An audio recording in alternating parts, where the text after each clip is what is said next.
throw trash like everywhere. When they throw stuff everywhere, they're just going to leave it and not pick it up.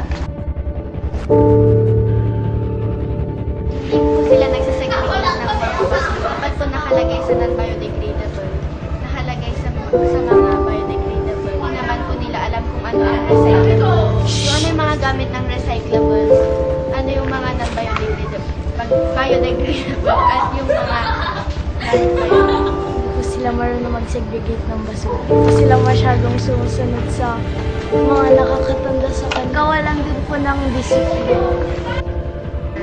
Pagkakain ng candy, hagis na lang po. Minsan po hindi pa po nasisit sa basurahan. Nakakalat lang dyan.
For example, kunwari itong classroom na to, nakasulat din sa taas na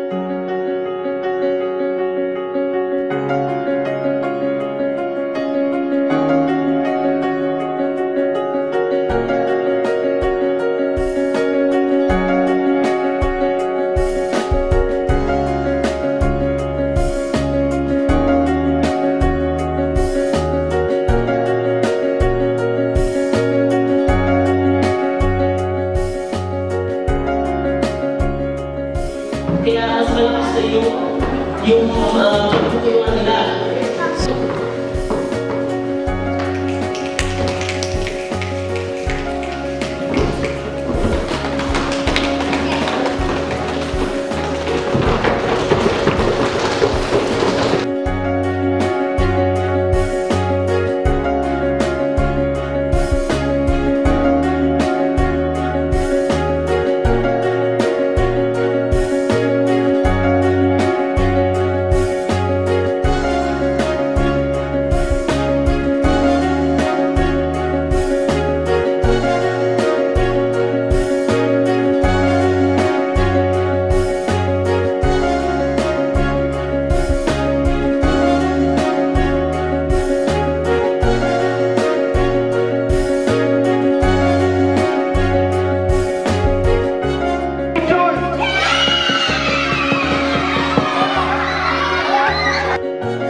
mga ganito.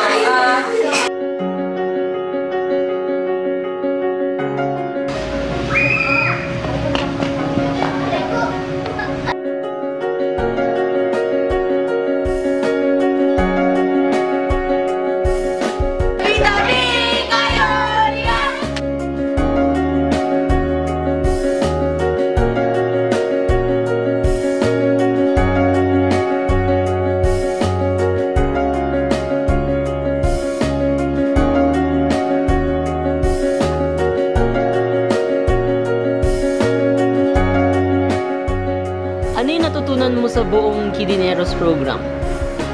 Natutunan ko mag-segregate ng basura at maprotektahan ang environment. I learned in the Think Eat Save lecture how to segregate garbage and saving Mother Earth. we have to save Mother Earth because we have to protect this planet because no other planet can have life in it. Mga food or wala ng trees, ano ba yung iinom natin na air? Malinis na tubig, ano pang iinom natin? So, tayo rin may kasalanan kapag darating yung time na yan. Kaya nga yung Save trees, but it's not good. Plant trees, but it's not good.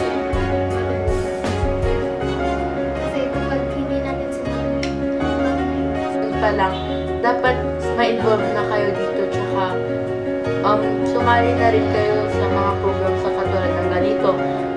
Bakit kayo naengganyo mag-volunteer sa Masaya siyang Gineros? activity, tapos kahit 2 days lang ako naka-join, parang sobrang saya, tapos medyo nakaka-fulfill din kahit paano. Doon namin nakita na masaya naman tumulong gano'n. Kasi bata so masaya, expected na yun. And ngayon, after nun, na-realize ko na masaya nga at tulad ng sabi ni Jen, fulfilling. Kasi nag-reach out ka sa kanila and naging part ka ng pag-grow nila kahit maliit lang.